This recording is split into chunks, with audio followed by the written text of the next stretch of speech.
Quero convidá-los a abrir sua Bíblia no segundo livro dos Reis, capítulo 4.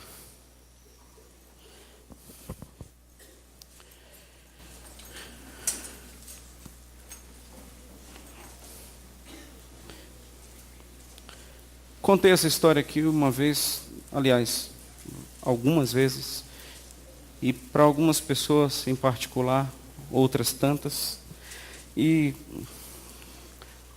gostaria de mais uma vez compartilhar um testemunho antes da palavra. Segundo Reis, capítulo 4, você pode deixar sua Bíblia aberta. Antes de vir aqui para Brasília, assumir a Cristã Evangélica Nova Vida, tive o privilégio de participar de um projeto de implantação de igreja em João Pessoa, Paraíba.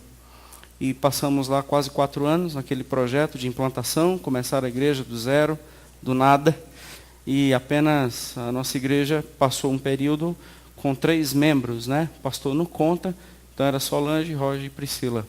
Nos cultos, um tinha vontade de ir embora e os outros 2 estavam dormindo.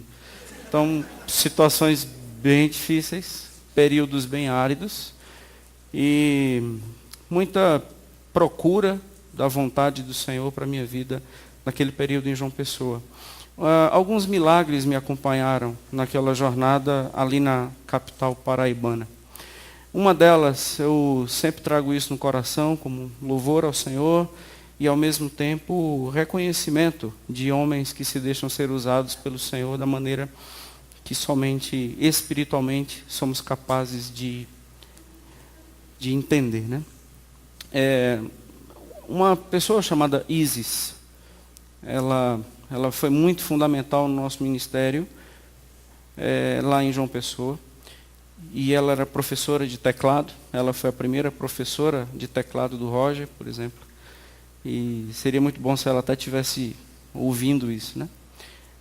Ela conseguiu várias casas para que eu pudesse ter acesso. Ela era professora de teclado particular. E ela conseguiu algumas casas para que eu entrasse e levasse o evangelho para aqueles lares. Período bem difícil. Ela conseguiu entrar em um condomínio. E nesse condomínio ela dava aula para algumas pessoas. E ela marcou um dia um estudo bíblico para que eu estivesse lá. Então, seus alunos, familiares, vizinhos. E numa sala de uma das alunas, eu fui, preguei, tive um tempo de exposição da palavra, oramos juntos, me apresentei num projeto de implantação de igreja. Lá tinha um homem chamado Almir, com um violão, fez o período de louvor, e eu me apaixonei por ele. Disse, esse cara tem que ser membro da igreja, né? E ele iria me ajudar demais. Apaixonei no bom sentido, estranho, né? E disse, rapaz, oh meu Deus, dá um homem desse assim para me ajudar nesse processo tão difícil e tão solitário que é implantar uma igreja sozinho. E depois do estudo bíblico, eu fui conversar com o Almir, e disse, Almir, ele era capitão da Polícia Militar do Acre. Ele ia passar 1 ano em João Pessoa, no processo de estudos, capacitação, qualificação, depois voltaria para o Acre. Esposa dele viria, família viria, e passaria 1 ano em João Pessoa.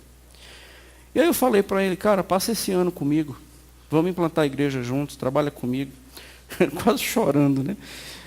E ele disse, pastor, eu sou da Assembleia de Deus, eu já estou procurando uma assembleia aqui próxima, eu nem passou pela minha cabeça participar de um projeto de implantação. Eu acho que eu e a minha família, nós estamos precisando de uma igreja para a gente parar, para a gente ser ministrado, enfim. Aí tudo bem, eu fui embora.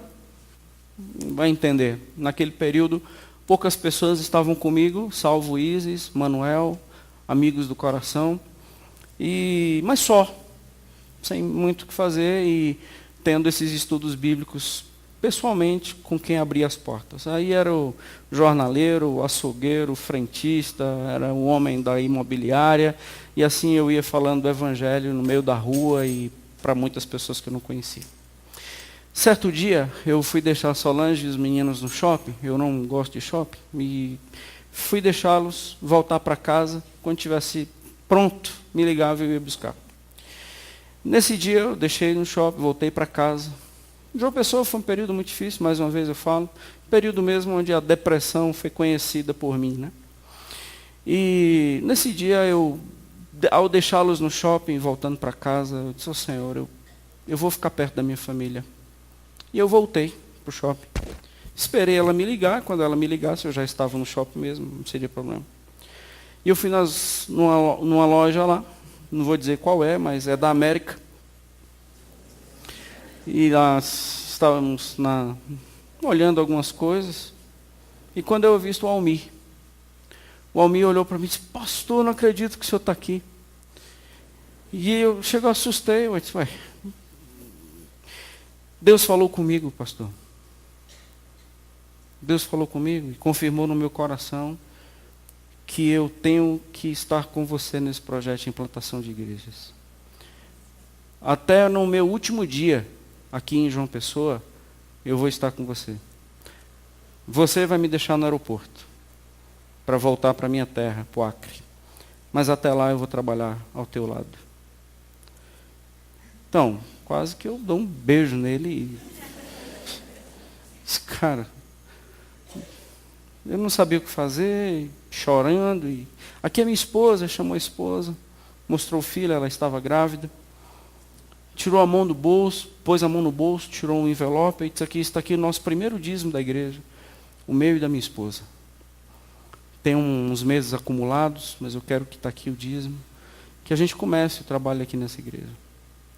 Alugamos uma sala no hotel, e ali no hotel a gente começou a se reunir, essas pessoas que a gente, jornaleiro, frentista, o pessoal do condomínio, eles já foram, e ali numa sala de hotel, a igreja cristã evangélica em João Pessoa deu início, e o Almir no violão, eu pregando, e os milagres acontecendo. Eu nunca entendi como Deus falou com ele. Os judeus, eles não tinham como direção nas suas vidas porquês. Os judeus só se preocupavam como Deus fez, não por que Deus fez. A Bíblia não começa dizendo por que Deus te fez. A Bíblia começa dizendo que Deus te fez. E só diz como foi que ele fez. Nunca foi um pensamento balizador para um hebreu saber por quê. Ele só queria saber como. Por isso que a Bíblia ela não dá muitas respostas aos nossos porquês. Isso é mentalidade ocidental. Os hebreus, eles só querem saber como foi que Deus fez. É só isso. Nunca consegui entender nem como Deus fez. Eu entendi por que Deus fez. Pela sua bondade, pela sua misericórdia. E eu louvo muito a Deus pela vida do Almir. Nunca mais tive contato com ele.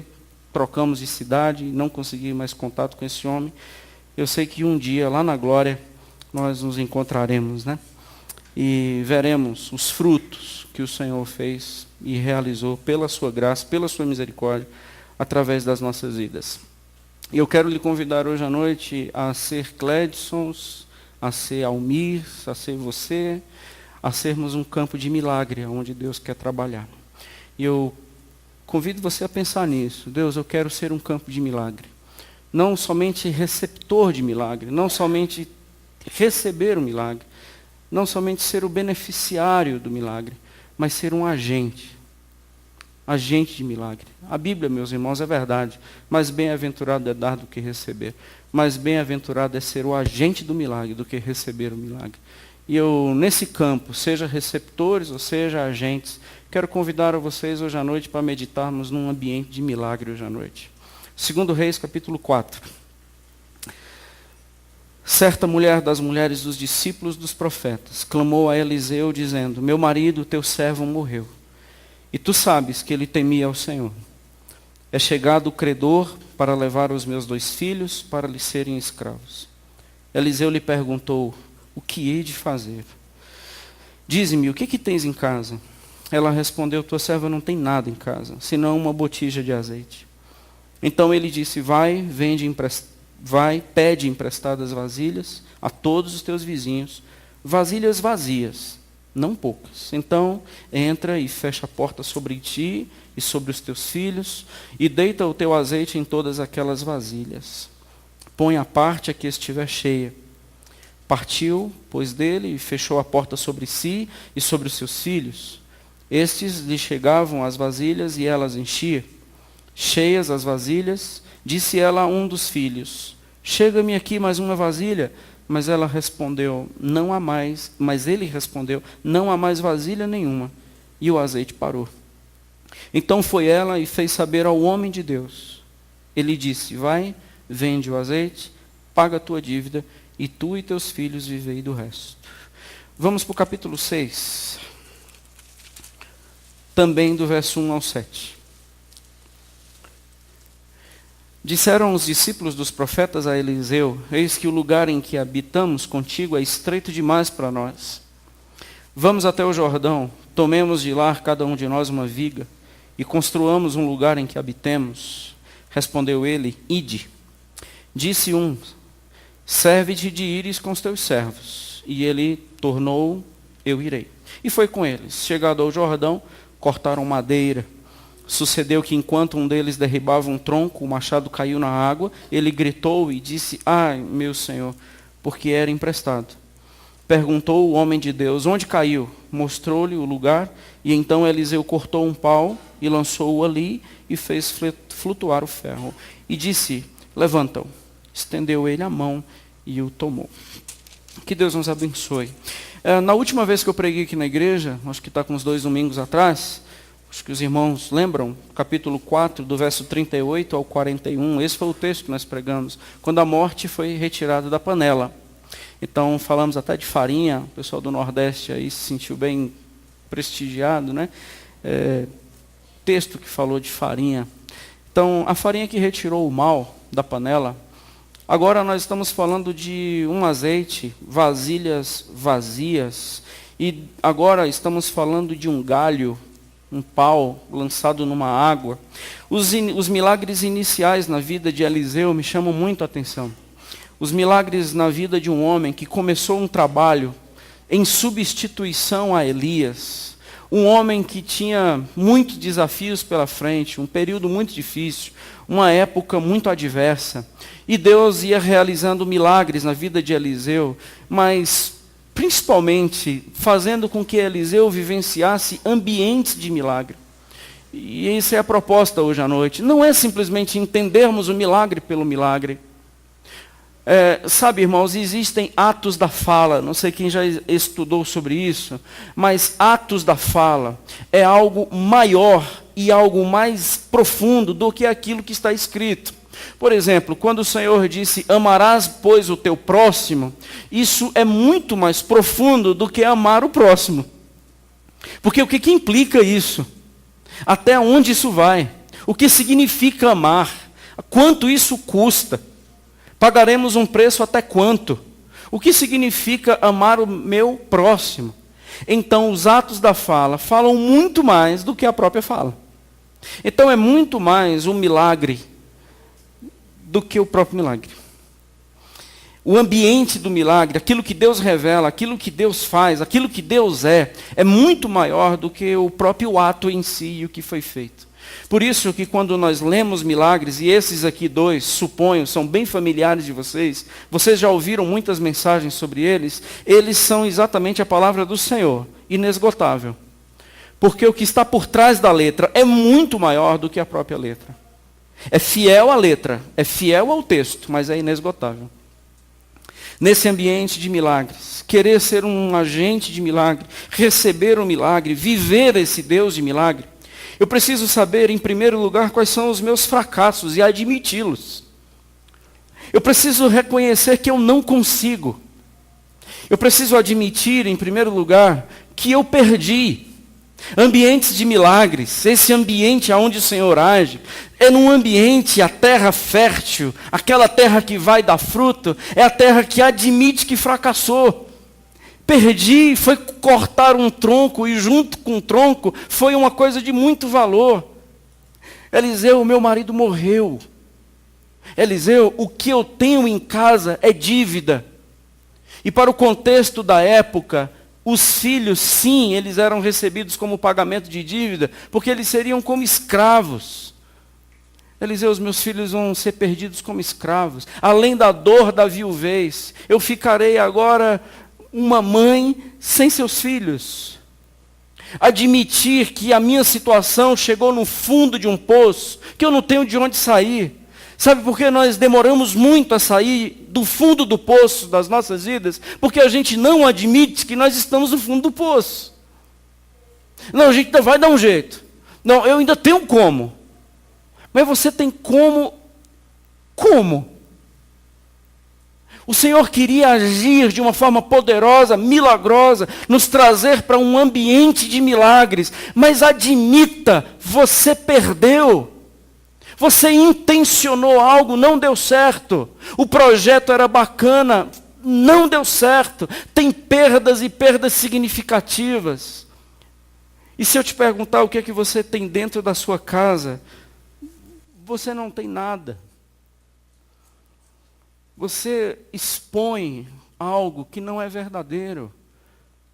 O que não foi a realidade de nenhum desses dois personagens, nem desta viúva e nem do homem que perdeu o machado. Interessante que às vezes nós perdemos coisas de valor, voltamos para os nossos lares como se nada tivesse acontecido. Perdemos coisas de muito valor e continuamos a vida como se aquilo não fosse fazer falta mais para nós.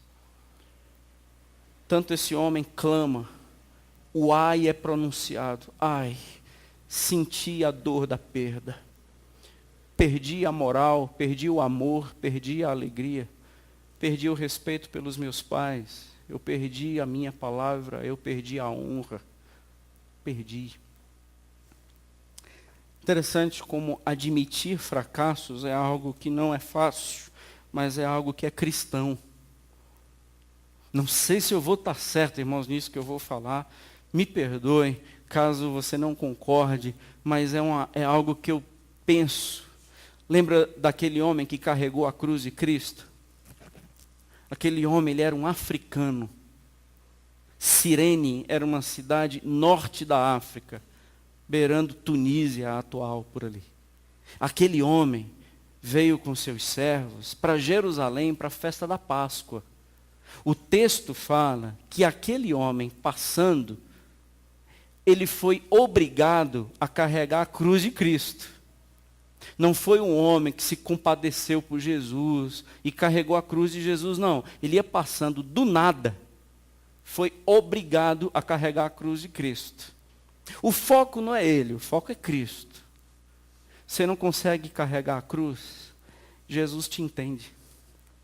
Porque Jesus também não conseguiu carregar dele. Jesus, ele precisou, aspas, de um homem para ajudá-lo. Consegue entender? Por isso que eu pedi desculpa antes, por causa disso. Jesus não pôde.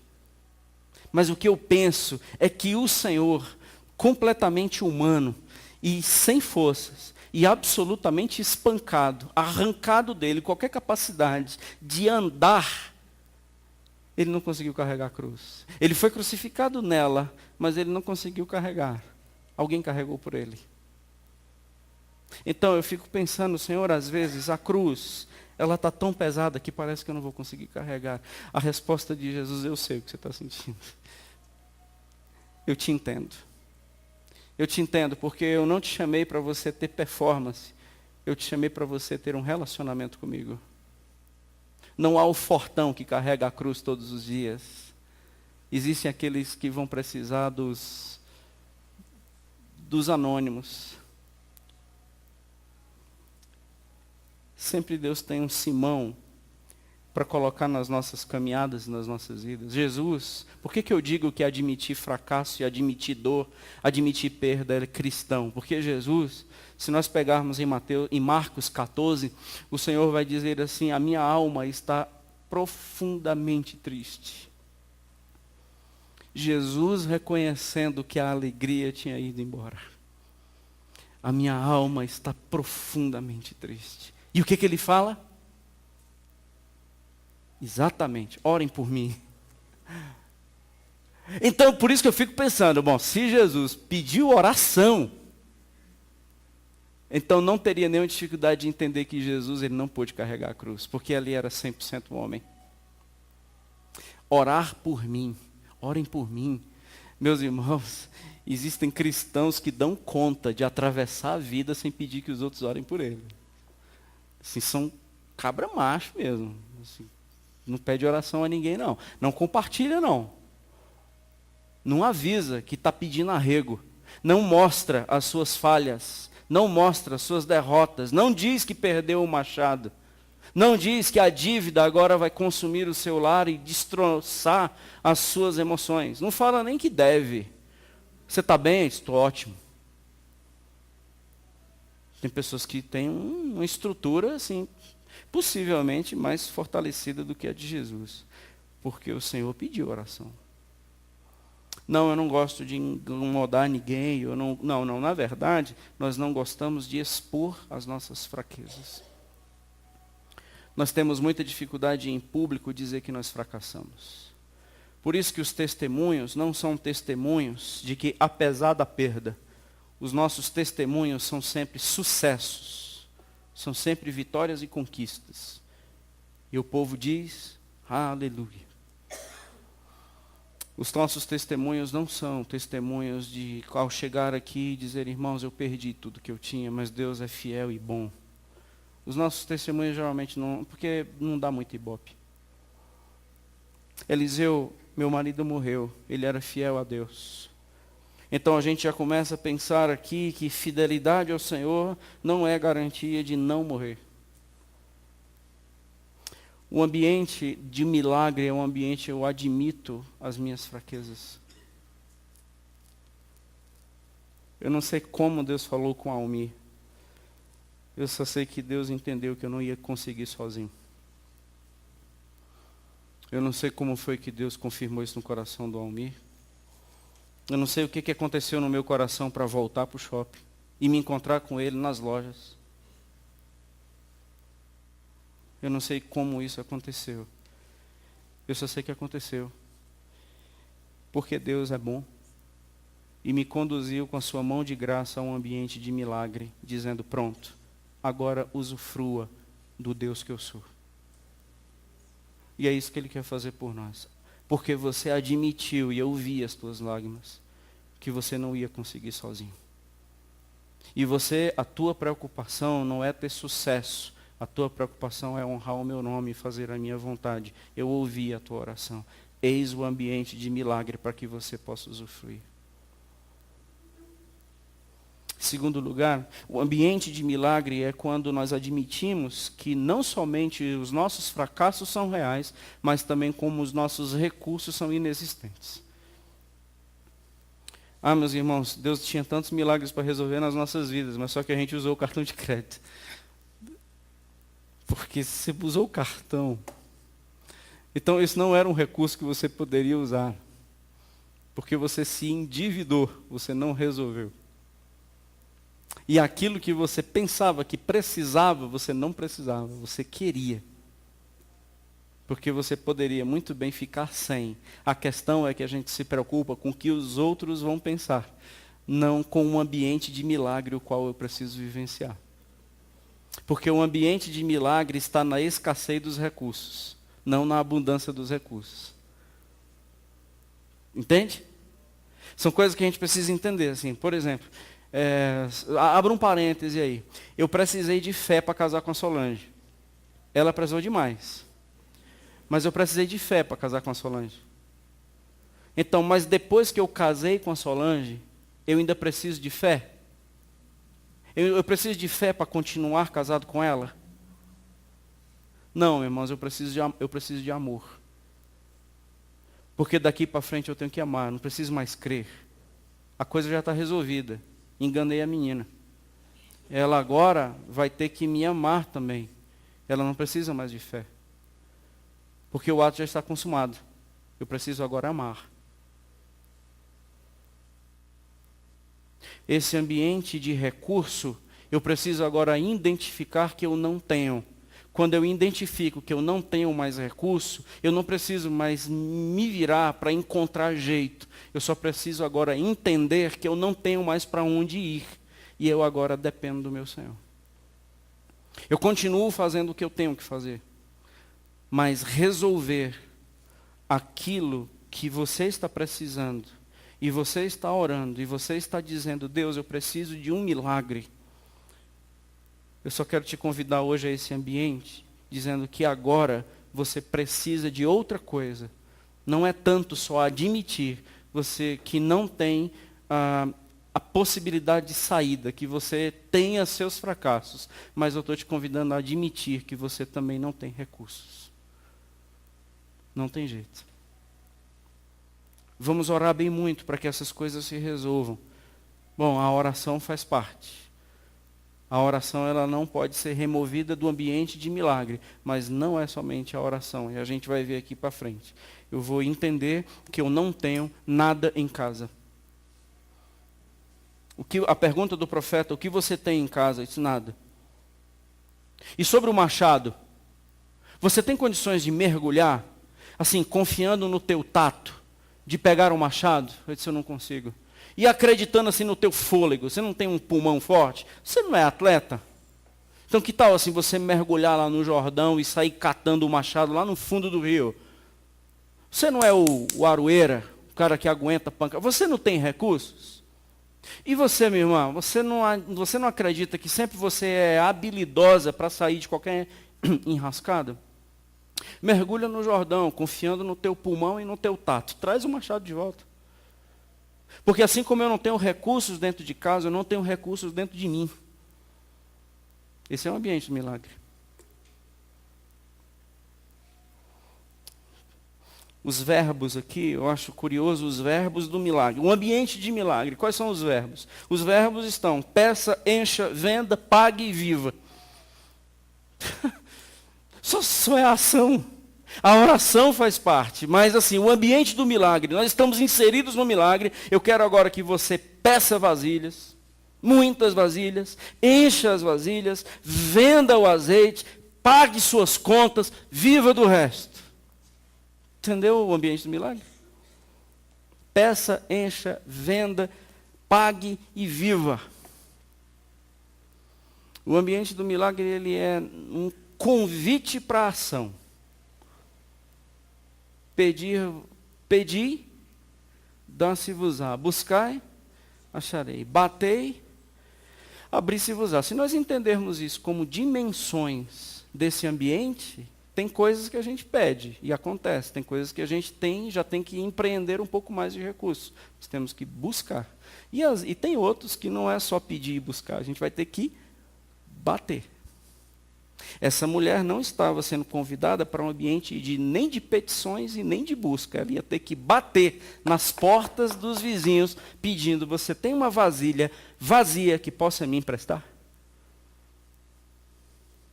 Isso é uma exposição pública, porque se por acaso ela bate na porta de alguém, e esse alguém vai perguntar: para que você quer essa vasilha? Resposta: viu, isso é uma exposição. E ela ouviu você batendo na porta do vizinho. Ele disse: você precisa de mais vasilha? Ele disse: mais vasilha. Mas por que mais de uma? E ela ouviu você batendo na porta do vizinho da frente. E você quer 3 vasilhas? E ela percebeu que você foi deixar as vasilhas na sua casa e voltou. E continuou a bater nas portas seguintes, pedindo mais vasilhas. E portas na cara? Levou muitas. E risadinhas sarcásticas e incrédulas? Incontáveis. E esse ambiente de milagre é um ambiente de morte. Esse ambiente de milagre não é assim, Deus faz um negócio e de um dia para outro acontece. Nem sempre. Isso só contraria a regra. Mas é só para confirmar que não é assim. Porque os ambientes do milagre se preocupam com uma coisa: com a glória de Deus e com a morte humana. Qualquer milagre divino que honrou o homem e diminuiu Deus não é divino. É satânico. Porque qualquer milagre que o homem possa arrotar uma espiritualidade que foi por causa da sua fé é um milagre diabólico. Porque todo milagre, o homem vem à frente e vem a público e dizendo: isso foi somente pela graça do meu Deus. E eu não mereço. Esse é o ambiente do milagre divino. Esse ambiente do milagre que Deus nos chama para vivenciarmos, sermos agentes ou sermos receptores, é o ambiente da comunhão. O machado estava no fundo do rio, lá do Rio Jordão, mas o povo estava junto.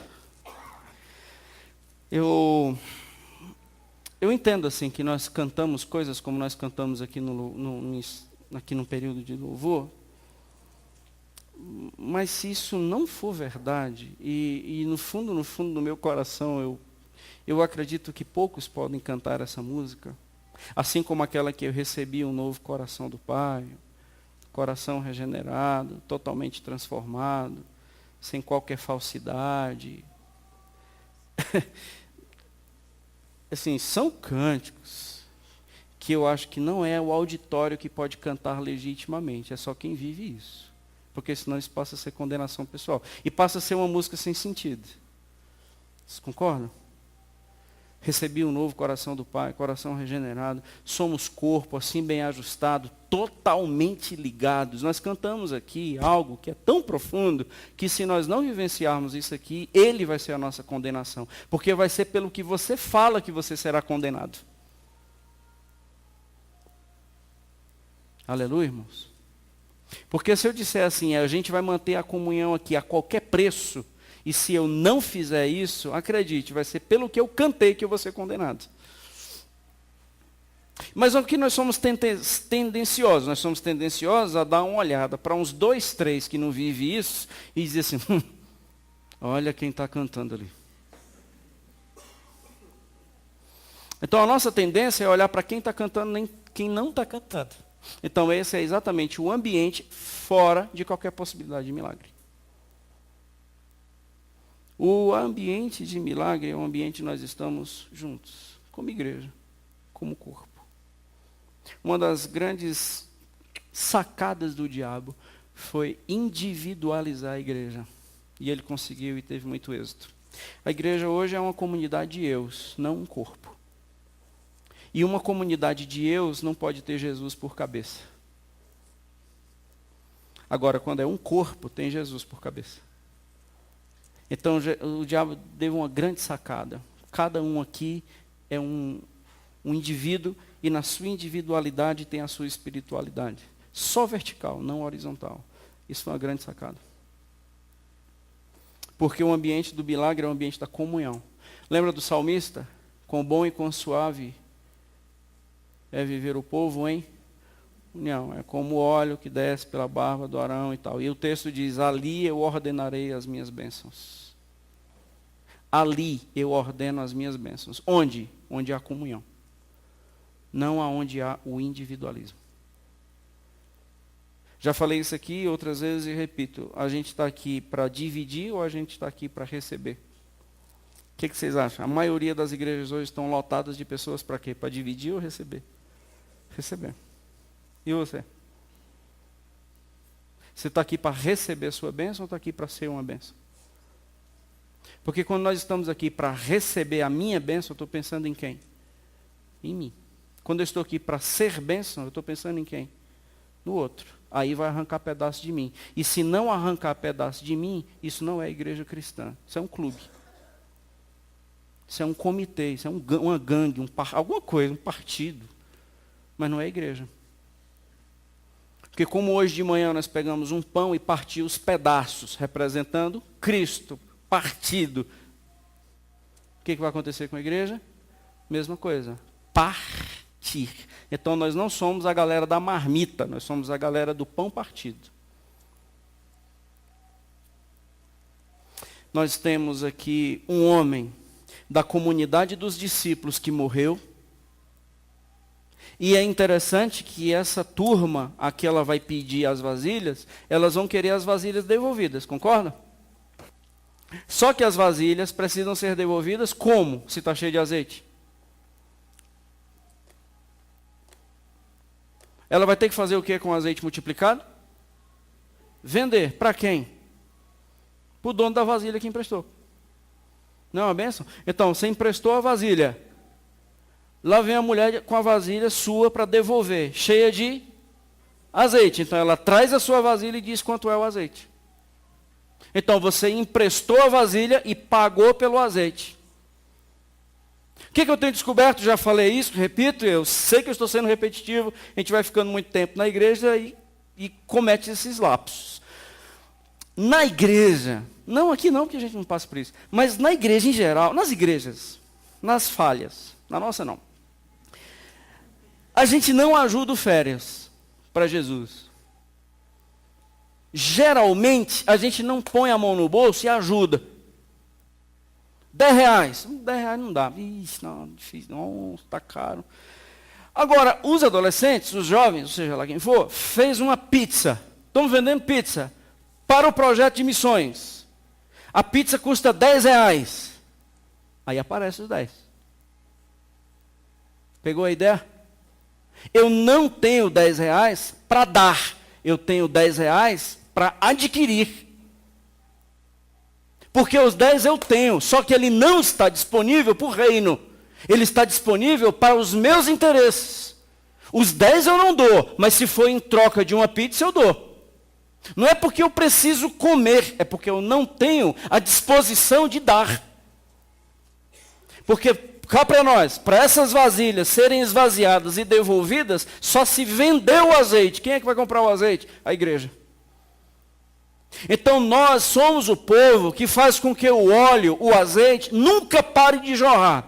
O azeite vai parar de jorrar até o último ato de amor e de bondade. Quando é que o azeite para? Quando não tem mais a capacidade de haver graça em um lugar. Porque enquanto houver vasilhas, o meu azeite continua sendo multiplicado. Quando as pessoas pararem e começarem a pensar só em si, o azeite para. O ambiente de milagre é um ambiente de azeite multiplicado, mas depende da quantidade de vasilhas adquiridas. O ambiente de milagres é um ambiente onde nós perdemos o machado juntos e nós vamos adquirir o machado de volta juntos. Juntos. A vasilha não é sua, é nossa. O azeite somos nós que compramos. Eu estou falando esse negócio de comprar azeite, não está no texto. É coisa só da minha Bíblia, viu gente? É coisa que está escrita aqui, eu vou escrevendo e eu vou lendo. Agora aqui esse azeite precisava ser vendido para devolver a vasilha, precisava. E quem ia comprar era o próprio povo. O milagre acontece de portas fechadas. O milagre acontece de portas fechadas. Feche sua porta. O milagre vai acontecer pela fé. Não por pirotecnia. É pela fé. Por último, o ambiente do milagre, esse cenário de milagre, vai acontecer exatamente no lugar onde você perdeu. Aonde foi que você perdeu? A pergunta para o homem que perdeu o machado foi: onde foi? Ele disse: aqui. Então é aqui aonde o machado vai voltar a flutuar. Aonde foi que você caiu? Eu caí nessa área. Então não há substitutos. Você vai ser resgatado nessa área. Não procure fora de casa o que você perdeu em casa. Não procure fora da igreja o que você perdeu na igreja. E não procure em outra igreja o que você perdeu aqui. E não procure em outros relacionamentos o que você perdeu no anterior. Onde perdeu? Aqui. Então aqui haverá ressurreição. Virá com lodos, virá com ervas, virá com sujeira, mas voltará à superfície, porque há uma palavra de poder que traz do túmulo para voltar a viver. Há uma palavra de ressurreição. Onde você perdeu? Aqui voltará a viver. Onde Lázaro foi sepultado? Aqui. Leve-me até a sua sepultura. Aqui. Então é daqui que ele sairá, porque foi aqui onde ele foi sepultado. No último dia, no abrir e piscar de olhos, no abrir e fechar de olhos, os túmulos se abrirão. Que túmulo? Aquele que eu e você fomos sepultados. Os mortos que morreram em naufrágios e nunca foram resgatados. Os mortos, a água vai dar de volta os mortos. O mar devolverá. Porque foi no mar que eles se perderam. É do mar que eles saíram. Foi na prostituição que se perdeu. É da prostituição que eu vou resgatar. Foi das drogas que se perdeu. É das drogas que eu vou retirar. Não há substitutos, há poder. Então não é sai das drogas e vem para a igreja e na igreja eu te resgatei. Não, eu te resgatei nas drogas e te inseri numa família chamada Igreja de Jesus. Porque ninguém é liberto pela igreja, nós somos libertos pelo sangue do Cordeiro e pelo nome de Jesus de Nazaré. Então não é a igreja que liberta, é o sangue do Cordeiro que liberta. Onde perdeu? O que você tem em casa? Nada. Mas vai ser na tua casa que o azeite vai começar a jorrar. Como é que está a tua casa? Um ambiente de perdas. Pois eu quero reverter o processo na tua casa para que ele seja um ambiente de regozijo. Todos os processos a gente entendeu até chegar no milagre. Mas para chegarmos no milagre, a gente entendeu como foi que a gente chegou até a usufruir o pagamento de todas as dívidas e viver com aquele milagre que o Senhor deu na minha vida. Interessante que aqui um é dívida e o outro é para não ter dívida, né? Porque o machado na época era muito caro. Como a questão financeira está entrelaçada na vida cristã. Como a vida financeira, como o dinheiro, ele tem afetado tanto a vida dos cristãos. Mas isso não é de agora. Isso sempre foi. Quero encerrar dizendo para vocês que há uma entidade que nós não sabemos o nome, damos o nome de Satanás. Um ser, uma pessoa, é uma pessoa, que ele é o príncipe desse mundo, que rege esse mundo.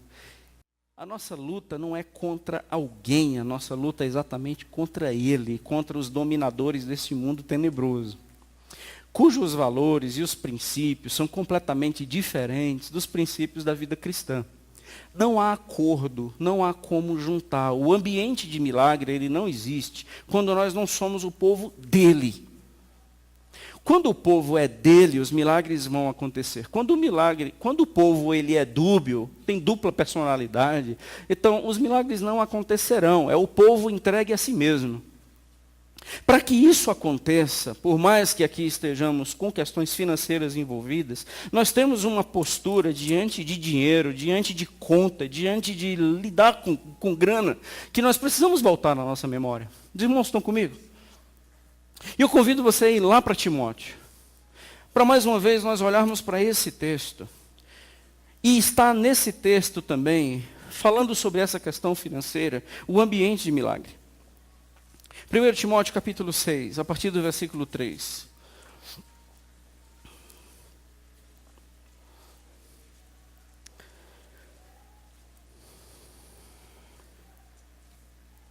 Se alguém ensina outra doutrina, 1 Timóteo 6, verso 3, se alguém ensina outra doutrina e não concorda com as sãs palavras de nosso Senhor Jesus Cristo e com o ensino segundo a piedade, é orgulhoso, fatuado, nada entende, mas tem mania por questões e contendas de palavras, de que nasce inveja, provocação, difamações, suspeitas malignas, altercações sem fim, por homens cuja mente é pervertida e privados da verdade, supondo que a vida cristã é para ficar rico, supondo que a piedade é fonte de lucro. Veja depois os adjetivos que Paulo colocou para essa turma. De fato, grande fonte de lucro é a piedade com contentamento. É a vida cristã sendo contente com o que tem. Porque nada temos trazido para este mundo, nem coisa alguma podemos levar dele. Tendo sustento e com que nos vestir, estejamos contentes. Ora, os que querem ficar ricos, caem em tentação e cilada e em muitas concupiscências, desejos insensatos e perniciosos, os quais afogam os homens na ruína e na perdição. Querer ficar rico não é um ambiente onde Deus age. Porque o amor do dinheiro é a raiz de todos os males. E alguns nessa cobiça se desviaram da fé e a si mesmos se atormentaram com muitas dores. Os meus desejos de ter dinheiro não é o ambiente do milagre. Os testemunhos de aquisições e de posses não nos conduzem ao ambiente de milagre. Conduz na exaltação dos desejos humanos. E é aí aonde os inimigos e o principal inimigo das nossas almas atua. Não tirou Deus do diálogo, só colocou ele no lugar errado. Porque Deus não existe para nos fazer ficar ricos. Deus existe e por ser Deus nos ama e por amar nos convida a ambientes de milagres que só Ele é capaz de fazer. Viva do resto. Mas não é o desejo que eu tenho e que me move para estar diante do Senhor, ser rico. Acredite, se eu não estiver contente com o que eu tenho, eu nunca serei contente com coisa nenhuma. Tendo sustento com o que nos vestir, esteja contente. Os insatisfeitos, eles não são convidados ao lugar do milagre. Os insatisfeitos com aquilo que não tem, com o celular que não é da época, com, talvez, não sei se aconteceu com vocês, isso acontece nas outras igrejas, na nossa não acontece, de você ter visto 5, 6 camisas no seu guarda-roupa e você ter dito, hoje eu não tenho roupa para ir para a igreja. Tenha cuidado aonde seu coração está indo. De pessoas não virem para a igreja porque não tem roupa.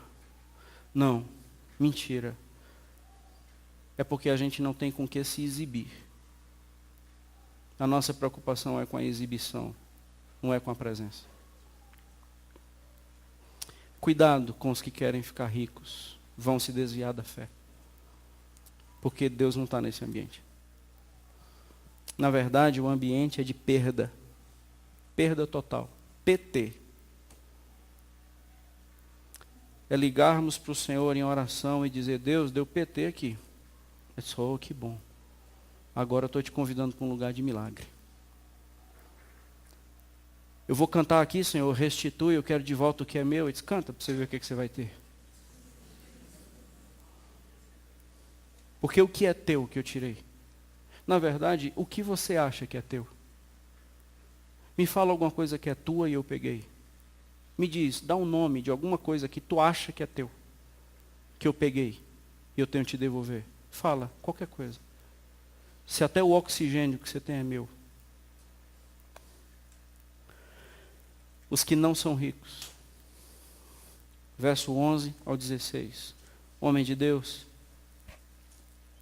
se nós podemos ser chamados de alguma coisa, que Deus nos chame de homens e mulheres dele. Tu, porém, homem de Deus, faça o quê? Fuja destas coisas. Que coisa? Desejo de ficar rico. Antes, veja os seus passos. Eu quero que você siga a justiça, faça a minha vontade. A piedade, a fé, o amor, a constância, a mansidão. Eu te chamei para um combate, o combate da fé. Tome posse da vida eterna, para o qual também foste chamado, de que fizeste boa confissão perante muitas testemunhas. Exorto-te perante Deus, Timóteo, que preserva a vida de todas as coisas, e perante Cristo Jesus, que diante de Pôncio Pilatos fez boa confissão, que guardes um mandato imaculado, irrepreensível, até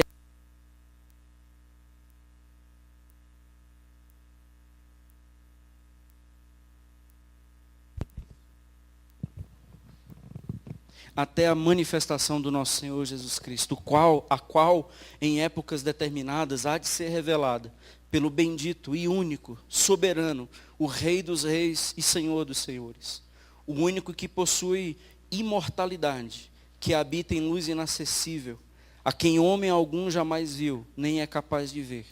A ele seja honra e poder eterno. Amém. Então aqui é para quem não é rico. Percebe? Do verso 3 ao verso 10 é para quem quer ser rico. Do verso 11 ao verso 16 é para quem não é. E para quem é rico? Para quem é rico, verso 17, exorta aos ricos do presente século, que não sejam orgulhosos, nem depositem na sua esperança na instabilidade da riqueza, mas em Deus, que tudo nos proporciona ricamente para o nosso aprazimento. Que pratiquem o bem, distribuam vasilhas e comprem os azeites supervalorizados. Que sejam ricos em boas obras, generosos em dar e prontos a repartir. Que acumulem para si mesmos tesouros sólido fundamento para o futuro, a fim de se apoderarem da verdadeira vida. Que o Senhor ministre ao seu coração esta palavra. Eu acredito que essa tentação de adquirirmos, de obtermos, de construirmos, de comprarmos, de acumularmos, ela tem afetado a vida cristã de muitas pessoas. Nós não estamos mais envolvidos na obra do Senhor porque a gente está muito ocupado. Nós não estamos mais dispostos a nos entregar à vontade do Senhor porque a gente está com muitos projetos. E a gente está se distanciando cada vez mais de ambientes de milagre. E o milagre, ele não é mais acontecido nas nossas vidas. Algumas coisas estão tão distantes de nós que a gente, por incrível que pareça, nem sente mais falta. E uma delas é a presença do Senhor. Porque a gente está muito ocupado. Não é não trabalhar, irmãos. Não é não ter salário. Mas é o desejo de dizer, pode levar na hora que o Senhor quiser. Não é não construir, mas é dizer, o Senhor é Deus e pode derrubar na hora que o Senhor quiser. Não é não comprar, mas é dizer, isso aqui não é meu, isso aqui é do Senhor, o Senhor pode levar no dia que o Senhor quiser. E eu não vou cantar restitui. O Senhor deu, o Senhor levou, bendito seja o Senhor, esse vai ser a minha canção, esse vai ser o meu hino. O Senhor levou o meu filho, mas ele não era meu, sempre foi do Senhor. O Senhor levou os meus pais, eles não eram meus, sempre foram do Senhor. O Senhor deu, o Senhor levou, bendito seja o nome do Senhor. E eu louvarei para a tua glória. Meus irmãos, nos últimos tempos, as pessoas estarão muito ocupadas. Nos últimos tempos, as pessoas estarão casando-se, comprando, vendendo, dando-se em casamento, e não perceberão quando Jesus vier. Que não seja essa igreja, que não seja você. Que nesse ambiente de milagre, é um ambiente onde o Senhor descerá, dirá o nosso nome. Entra no gozo do teu Senhor, servo bom e fiel. Os ocupados não estarão nesse ambiente. Estarão nas ruas esgotados de cansaço, preocupados em perder o que têm e conquistar aquilo que desejam. Porque os que querem ficar ricos vão se desviar da fé. E hoje, dentro das igrejas, tem muita gente desviada. Infelizmente. Muita gente fora de propósito. E hoje a gente tem que pregar para descrentes, para crentes, e quase na mesma linha de reflexão. Que Deus tenha misericórdia de nós, da nossa geração, da nossa família, para que nós possamos cantar todas as canções de forma autêntica, dentro desse ambiente que Deus nos convida, que é um convite a esse ambiente de milagre. Amém? Vamos orar, vamos encerrar.